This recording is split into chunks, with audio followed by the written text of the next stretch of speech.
Fenceman Dan with Midwest Fence and MidwestFence.com at a new fence installation. This is a semi-private cedar fence, about 1 inch gap between the boards, really clean, crisp look.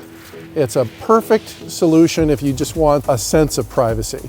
Come with me over here for a second. This is another semi-private privacy style, cedar privacy style. This is different than the other one that I showed you earlier. This has a wider board. So the wider board creates more privacy, even though we have the same gap. You have less gaps with this, so you get more privacy. Just a different look. For more information on this style, or any style that you choose, go to MidwestFence.com, and I'll see you next time.